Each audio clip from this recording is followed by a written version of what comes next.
स्वागत है दोस्तों। हम लोग करंट अफेयर टॉपिक पढ़ रहे थे, जिसमें आज हम लोग पढ़ेंगे इकोनॉमी पार्ट 1, जिसमें पहला टर्म जो हम लोग पढ़ने जा रहे हैं उसका नाम है साइक्लिक स्लो डाउन। ठीक है, ध्यान दीजिए। जब हम लोग इकोनॉमी पढ़ रहे हैं, मतलब इकोनॉमी में लगभग 10 लेक्चर हम दिए हैं, जिसमें से पार्ट 5 लेक्चर जो है उसमें आपको स्लो डाउन के बारे में, कॉन्ट्रैक्शन के बारे में, रिसेशन के बारे में, डिप्लेशन के बारे में बताया गया है। तो वहाँ से आप स्लो डाउन देखिएगा। आगे हम लोग उसमें और ऐड ऑन करते हैं, क्योंकि करंट अफेयर पढ़ने पर यही तो होता है, हम लोग ऐड ऑन कर लेते हैं। देखिए, स्लो डाउन जब आप देखिएगा तो आपको दो प्रकार से स्लो डाउन देखने को मिलेगा। एक साइक्लिक स्लो डाउन, जिसको स्लो टर्म स्लो डाउन कहते हैं, यानी कि शॉर्ट टर्म स्लो डाउन कहते हैं, और एक आपको स्ट्रक्चरल स्लो डाउन देखने को मिलेगा, जिसको हम लोग लॉन्ग टर्म स्लो डाउन कहते हैं। ठीक है, ये सिंपल सी बातें हैं। अब आगे बढ़ते हैं। ठीक है, देखिए, ये जो साइक्लिक स्लो डाउन है, इसी के बारे में हमसे पूछा गया है ना। तो देखिए, यह एक आर्थिक शब्द है जो बताता है किसी देश या आर्थिक व्यवस्था में, किसी देश या अर्थव्यवस्था में आर्थिक गतिविधियां जो है ना अस्थायी रूप से धीमी हो गई है। यानी कि ये बस इतना है, साइक्लिक स्लो डाउन का मतलब हुआ कि देश में जो आर्थिक गतिविधियां हैं ना वो अस्थायी रूप से, परमानेंट नहीं, टेम्पररी रूप से स्लो हो गया है। ठीक है, ध्यान दीजिए। इसको और थोड़ा सा अच्छा से तब समझ में आएगा जब हम इसको एक बिजनेस साइकिल से जोड़ेंगे। ध्यान दीजिए, अर्थव्यवस्था में हमेशा एक बिजनेस साइकिल चलती है। ठीक है, जिसमें उत्थान होता है, एक्सपेंशन होता है, और मंदी यानी कि कॉन्ट्रैक्शन आती रहती है। ठीक है ना। अतः साइक्लिक स्लो डाउन का मतलब क्या हुआ कि अर्थव्यवस्था के इस चक्र यानी कि बिजनेस साइकिल में जो मंदी वाला हिस्सा है, देखिए इसमें एक एक्सपेंशन होता है और दूसरा कॉन्ट्रैक्शन होता है, यानी मंदी होती है। तो वो जो बिजनेस साइकिल है ना वो किस हिस्से में आ गई है, तो कॉन्ट्रैक्शन वाले हिस्से में आ गई है। लेकिन ध्यान दीजिएगा, यह अस्थाई नहीं है। एग्जाम्पल के तौर पर समझते हैं, इंडिया की इकोनॉमी की बात करते हैं।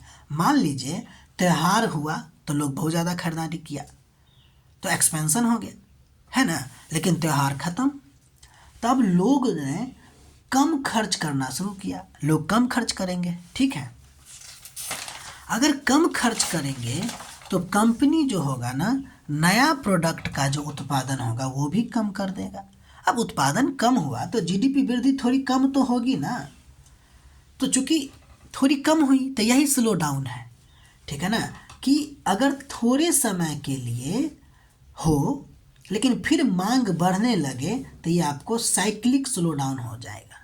ठीक है, मतलब कि बिजनेस साइकिल में, ठीक है, मांग में कुछ दिन के लिए जो कमी आ जाती है उसको हम लोग साइक्लिक स्लो डाउन कहते हैं। लेकिन यही अगर लगातार कई सालों तक रहे तो आपको स्ट्रक्चरल स्लो डाउन कहेंगे। ठीक है, स्लो डाउन आप लोग लेक्चर देख लीजिएगा। नहीं तो एक चीज़ ध्यान रखिए कि जीडीपी तो हमारा बढ़ रहा है, लेकिन अगर रेट जिस रेट से बढ़ रहा था उस रेट में अगर स्लो आ जाएगी तो वो हम होगा स्लो डाउन की स्थिति होगी। ठीक है, जीडीपी बढ़ती रहती है लेकिन रेट जो है ना, रेट जैसे मान लीजिए पहले 8% के दर से चल रहा होगा, तो अब अगर मान लीजिए 7.2 आ जाए तो इसको कहेंगे स्लो डाउन हो गई है। ठीक है, तो आप लोग जब उस लेक्चर को देखेगा तो बहुत बढ़िया से उसमें बताया गया, बहुत ही सिंपल भाषा में ही बताया गया है। ठीक है, अब हम लोग दूसरा टॉपिक जो चर्चा में था वो है आपको विदेशी अंशदान विनियमन अधिनियम, यानी कि FCRA 2010 का ये रूल है। ठीक है, ध्यान दीजिए। अच्छा, ये जो हम लोग पढ़ रहे हैं ना करंट अफेयर, वो जनवरी का हम लोग पढ़ रहे हैं, जनवरी 2025 का। ठीक है, जो हम लोग टोटल 1.5 साल का करेंगे ताकि फायदा हो जाए। देखिए, तो भारत ये जो है विदेशी अंशदान विनियमन अधिनियम 2010 जो है वो भारत में एक कानून है जो यह नियंत्रित करता है कि विदेश से आने वाला धन यानी कि फॉरेन कंट्रीब्यूशन का किस तरह से इस्तेमाल किया जाएगा। ठीक है, बहुत सिंपल शब्दों में कि विदेश से जो धन आती है उसका इस्तेमाल कैसे होगा, उस पर कंट्रोल रखता है कौन, तो FCRA अधिनियम 2010। उद्देश्य क्या है, तो वही बात है कि विदेश से मिलने वाला धन और योगदान को नियंत्रित करना, देखना, रेगुलेट करना। दूसरा, यह सुनिश्चित करना कि जो धन है ना, जो मिल रहा है, वो भारत के हित के खिलाफ या सुरक्षा के खिलाफ इस्तेमाल ना हो। ठीक। तीसरा, एनजीओ या अन्य संस्था में पारदर्शिता और जवाबदेहिता, ये जो पैसा जिस काम के लिए आ रहा है उस काम में खर्चा हो, ये जवाबदेहिता सुनिश्चित करने के लिए FCRA एक्ट 2010 लाया गया। ठीक है, अब आगे बढ़ते हैं। अच्छा, इसको FCRA रूल कौन लागू करवा सकता है? तो देखिए, वो एनजीओ होंगे, नॉन प्रॉफिट ऑर्गेनाइजेशन होगा, कोई सोसाइटी होंगे, कोई ट्रस्ट होंगे जो भारत में काम कर रहे हैं, वो FCRA अधिनियम के तहत अपने आप को रजिस्टर कर सकते हैं। क्या व्यक्तिगत व्यक्ति कर सकते हैं? क्या कोई कॉमन इंडिविजुअल पीपल कर सकते हैं? क्या? तो ध्यान दीजिएगा, वो भी कर सकते हैं। ठीक है, व्यक्तिगत लोग भी कई मामलों में विदेश से पैसा ले सकते हैं, इसमें कोई अति किंतु परंतु नहीं है। लेकिन ध्यान दीजिएगा, चुनाव उम्मीदवार नहीं ले सकते, पत्रकार नहीं ले सकते, मीडिया कंपनी नहीं ले सकता, न्यायाधीश नहीं ले सकते, सरकारी कर्मचारी और राजनेता सब, अगर ये दे दिया जाए कि व्यक्तिगत लोग में ये सब, तो ये सब को मनाही है, ये सब नहीं ले सकता है, ये स्पेसिफिक है, ध्यान दीजिएगा। इसका मुख्य रूल क्या है? FCRA जो रूल है उसका मुख्य नियम क्या है? तो देखिए, कोई भी एनजीओ अगर विदेश से पैसा लेना चाहता है तो उसको FCRA रजिस्ट्रेशन करना होगा। बिना FCRA रजिस्ट्रेशन के वो विदेशों से योगदान नहीं ले सकता। ये भी ध्यान दीजिएगा कि FCRA अधिनियम की वैधता 5 साल की होती है और समाप्ति से 6 महीना पहले उसको नवीनीकरण करना होगा। दूसरा, विदेशी योगदान का इस्तेमाल, ध्यान दीजिएगा, यहाँ पे केवल वर्ड लिखा है, सामाजिक उत्थान में यानी सामाजिक विकास में, धार्मिक में भी किया जा सकता है। ठीक है, सांस्कृतिक और आर्थिक विकास में किया जा सकता है, यानी कि 3 ही आधार दिया गया, एक सामाजिक, धार्मिक और तीसरा सांस्कृतिक, और चौथा भी कह सकते हैं कि आर्थिक विकास में। ठीक है, किसी और काम में नहीं कि चलो भारत के विरोध में ही कर देते हैं, ऐसा नहीं होगा। हालिया बदलाव 2020 में किया गया। बदलाव ये किया गया कि भाई अब देखिए, आपको क्या करना होगा वो पैसा लेने के लिए, खाते, बैंक खाते में फंड जो जमा होगा वो रसीद के साथ जमा होगा, और वो भी बैंक कौन होगा?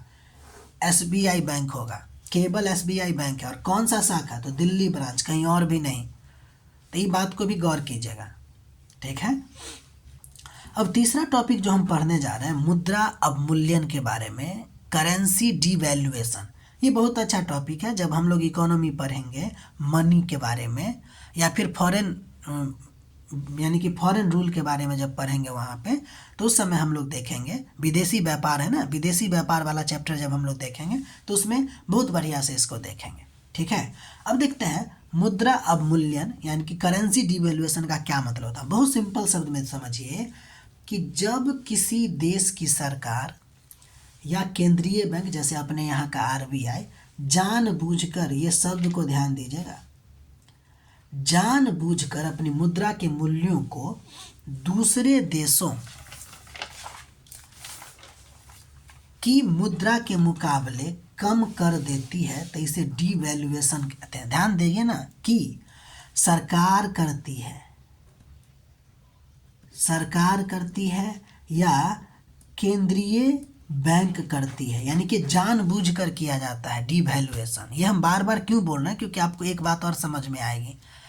ध्यान दीजिए, जब हम विनिमय रेट की बात करते हैं, ये भी आपको पढ़ाया जाएगा इकोनॉमी में। विनिमय रेट का मतलब ये है कि डॉलर और रुपया का तुलना करके $1 में कितना वस्तु आ सकती है और ₹1 में कितना वस्तु आ सकती है, इसके रेट को तुलना जब हम करेंगे तो वो एक्सचेंज रेट होगा। ठीक है, जो विनिमय रेट जो होता है ना, आपको 3 प्रकार का होता है।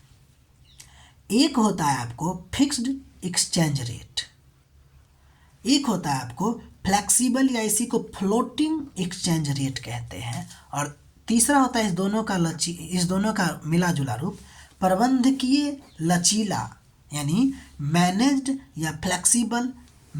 Flexible exchange rate.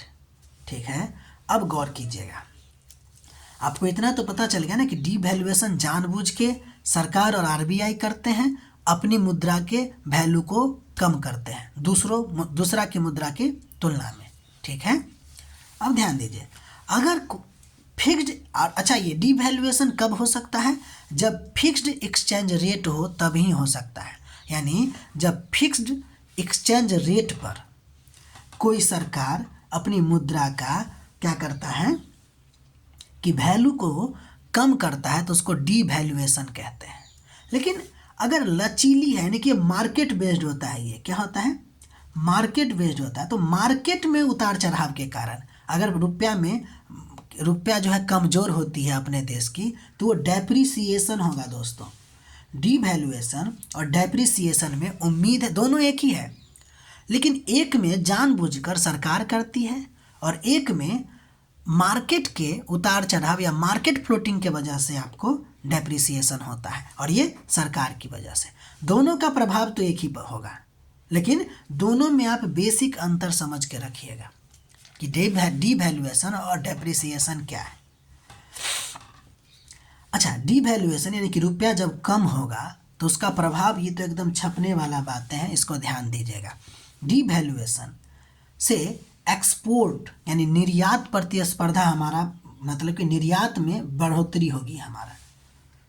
ठीक, import, very very important, import हमारा घट जाएगा।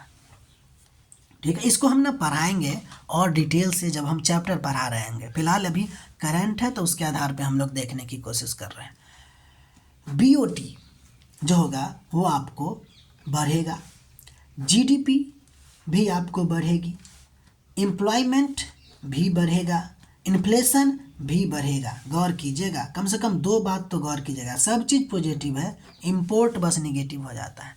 इन्फ्लेशन, महंगाई होगा कि नहीं होगा, तो महंगाई बढ़ जाएगी। ठीक है, तो डिवैल्यूएशन उम्मीद है आप लोग को मतलब कि समझ में आया होगा। अब बाकी तो हम चैप्टर पढ़ेंगे ही उसमें और डिटेल से। तब तक के लिए अपना ख्याल रखिए, अच्छा लगे तो लाइक कीजिए, सब्सक्राइब कीजिए, शेयर कीजिए, और सबसे इम्पोर्टेंट बात, पढ़ते ज़रूर रहिए। ठीक है, मिलते हैं अगले वीडियो में, तब तक के लिए बाय।